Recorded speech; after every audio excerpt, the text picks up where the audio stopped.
Hi, everyone. Welcome to SecureCyber, and this is your weekly cyber update.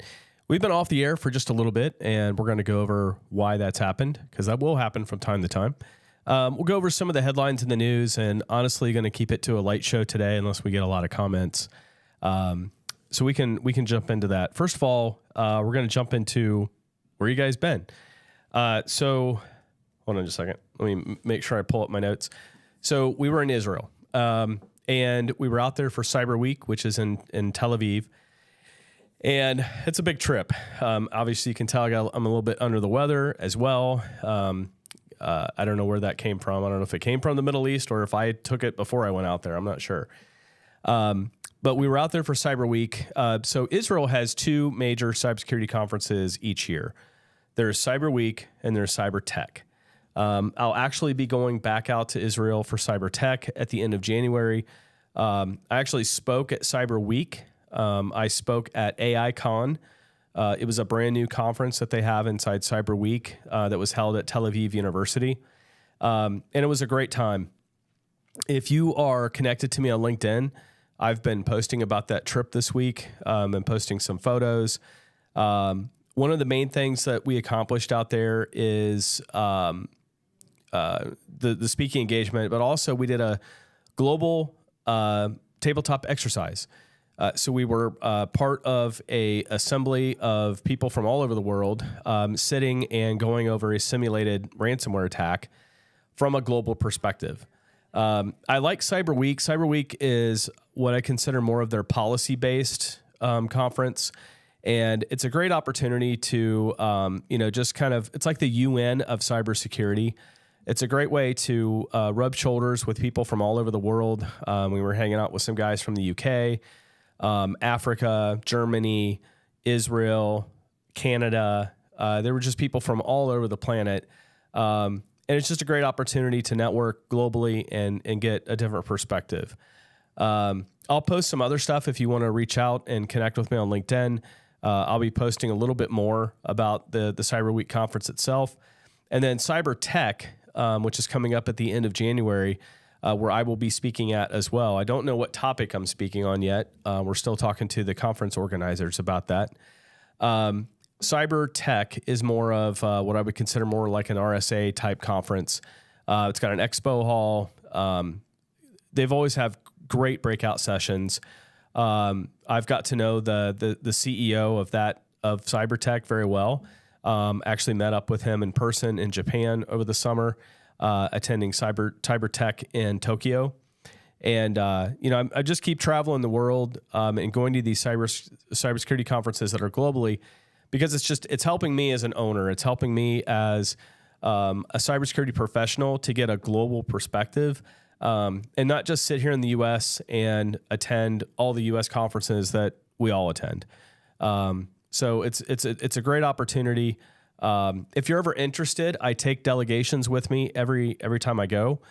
So if you're interested in attending one of those delegations, you can email us at sales@secdef.com, and we'll be happy to reach out to you and get you on the list for a future engagement.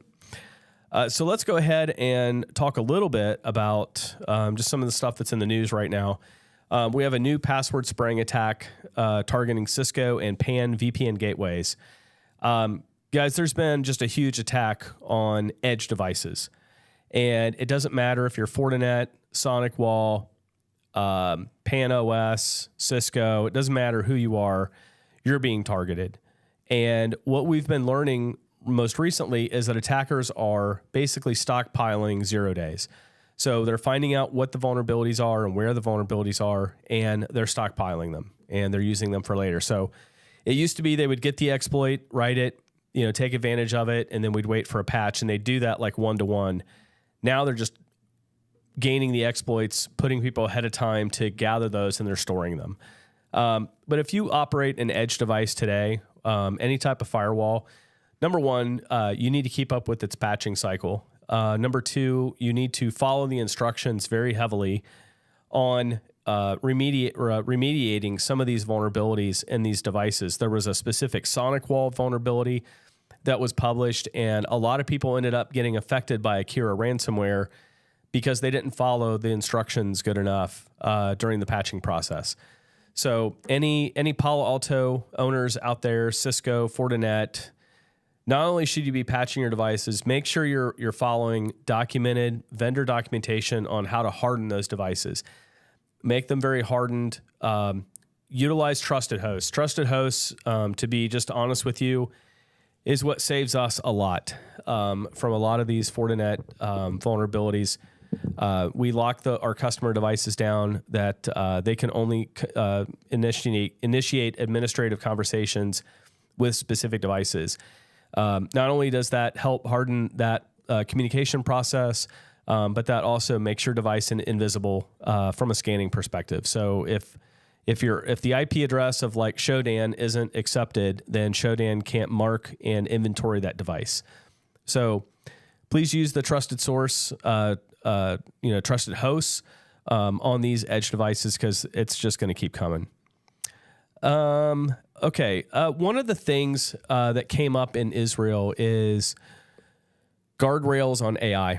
And this is becoming quite the topic. As you all know, artificial intelligence or generative AI systems like ChatGPT, Claude, Google Gemini, all these systems are available to anyone at any time. And I think what's happening is IT departments out there, IT administrators, CIOs and CISOs are having a hard time just kind of reining in the use of AI inside an organization. One of the things when I went to Israel and came back that I learned about is this space of browser security. And when I had looked at this 4 or 5 years ago, we were in Israel at the time as well. There was a product out there called Talon, and CrowdStrike was helping fund it. And it was basically a company that was building a secure browser. And that became a big thing to architect. And actually, I think Palo Alto ended up purchasing it, but I don't know what they did with it. And a lot of the browser security products nowadays use plugins. So now think about using, continuing to use Edge, Chrome, Safari, whatever your browser is going to be. And instead of it being, this from the ground up custom browser, going ahead and using the browser that you use today, but going ahead and getting the benefits of browser security through the plugin. What this means is through that plugin technology, you're able to put guardrails around the use of AI. So if you're an administrator out there or you're in IT and you're trying to figure out how in the world do I secure my business from AI use? Because it shows up in everything. It shows up in the browser. When you do searches now with Google and Edge, you're getting browser recommendations. You're actually getting either Gemini or ChatGPT recommendations. The days of going in and Googling something is pretty much fading away. We see a lot of people using ChatGPT as a browser. So using the prompts inside ChatGPT, Claude, and all these Gemini, Copilot, using them trying to use that as if you were using it as a search browser, putting search terms in there. I just see that whole industry changing. So I think browser security is the future. I'd be interested in your comments if you know of some other technology. I have a lot of people ask me all the time, why do you go out there? Why do you go to Israel? And it's because it's the cybersecurity capital of the world. It's startup nation. So the majority of cybersecurity technologies and solutions that you utilize today originated from Israel. So for example, there's companies out there like Monday.com, that's an Israeli company, Waze, Checkpoint, Motorola's got some solutions out there that they manufacture in Tel Aviv. I think just a lot of people probably wouldn't realize that the majority of what they use from a cyber perspective, actually that some of the technology either originated from Israel or the company that bought it from an Israeli company. So I go out there because a lot of these startups are starting and addressing cybersecurity solutions and problems that we don't even know exist yet here in the U.S. When I was in law enforcement a long time ago, we would always look at California and LAPD to drive all of the innovation for the rest of the world from a law enforcement perspective. So it would always start at LAPD and then work its way east through the United States. And they were always the leaders. They were always the first. And a lot of it came from there. That's why I go to Israel. It's developed there. It starts there. I want to go to the source. In all fairness to my customers and my vendors and the people that we serve, I want to be on the forefront of those new technologies and new issues. I want to be able to forecast issues and problems that are being solved before they've even become a problem. And it's just amazing. So I lead delegations out there. If you're interested in that, that's why I go out there. And then I take other people out there so that they can experience that for themselves as well. So sales@secdef.com if you're interested in doing that. Let's go back to the news here just a little bit. We'll read some of the most recent ones. HPE warns of maximum severity RCE flaw in OneView software. So Hewlett-Packard Enterprise, or HPE, has patched a maximum severity vulnerability in its HPE OneView software that enables attackers to execute arbitrary code remotely. This is recorded as CVE 2025-37164, and it was actually reported by a Vietnamese security researcher to the company's security team. We're going to see a lot more of this type of thing where security researchers are finding vulnerabilities. Number one, these are bug bounty organizations or individuals that are finding these flaws and then reporting them responsibly, and then usually they're rewarded for it financially. Can make a pretty good living doing this type of work. A lot of this is open and readily available for people to do. I recently saw a article from Microsoft indicating that they are going to start using security researchers more heavily in order to find vulnerabilities in their software systems. And it's a great way, right, to have all these people hunting out there to find your vulnerabilities and disclosing them back to you in a what's the word I'm looking for? In a what's the word? In a responsible manner.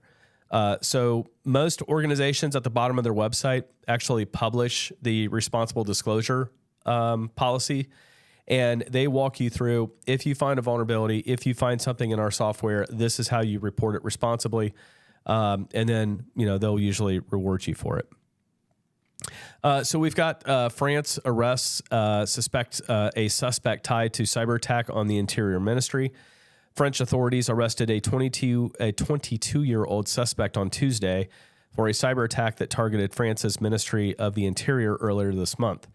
In a statement issued by public prosecutor Laurent Bacam, officials said the suspected hacker was arrested on December 17th as part of an investigation into the attack. It's refreshing news. We're starting to see more and more law enforcement news about arrests. And it's great to see that that continues to be a trend that we're seeing, and hopefully we continue to see that in 2026. Amazon has mentioned that ongoing crypto mining campaigns uses hacked AWS accounts. Amazon's AWS Guard Duty security team is warning of an ongoing crypto mining campaign that targets its Elastic Compute Cloud, or EC2, and Elastic Container Service, ECS, using compromised credentials from identity and access management IAM software. The operation started on November 2nd and employed a persistent mechanism that extended mining operations and hindered incident responders. Check your environments, even if you're not in the cloud, and make sure that other IT staff members or people haven't installed crypto mining software on your computers. If you have next-gen firewalls like Palo Alto and Fortinet, you can actually enable some of the blocking that's in those policies or in those firewalls on policies to catch any type of crypto mining that might be going on and shut it down. It's very resource intensive and is definitely a security threat. Excuse me. Goodness. I told producer Micah, who's not on the air right now, that I would need water. We're just going to go over one more article, and if I don't have any questions in the queue right now, I'm not going to just keep hanging out here and wasting everybody's time. I guess the last article that I want to go over is a Sonic Wall one. Speaking of the Edge, Sonic Wall has warned of a new SMA 1000 zero-day exploited in attacks. Sonic Wall warned customers today to patch a vulnerability in the Sonic Wall SMA 1000 appliance management console, or AMC, that was chained in a zero-day attack to escalate privileges. According to Sonic Wall, this medium security local privilege escalation security flaw, marked as CVE 2025-40602, was reported by a security researcher of the Google Threat Intelligence Group and doesn't affect SSL VPN running on Sonic firewalls. Sonic Wall P-Cert strongly advises users of the SMA 1000 product to upgrade to the latest hotfix release version to address the vulnerability. If you've got Sonic Wall, definitely start going back and making sure that you've got all the latest patches and they're up to date. You're using trusted hosts. Go through, maybe take some time over the holidays to just kind of batten down the hatches a little bit and look at your firewall rules. Make sure that you're, see if you can disable some rules that are out there that don't have any hits on them. Reset the counters and just validate the rules that you have out there and start cleaning up those firewalls and getting rid of those rules that are no longer needed. That's all for this show. I thank you all for joining me. We're probably going to take a couple weeks off as we get ready for the holidays, and we'll come back to you in January with a new weekly cyber update show, reformatted just a tad. And just thank you for all of your time this year. We've had a great time kind of experimenting with the different platforms. Is live better? Is recorded better?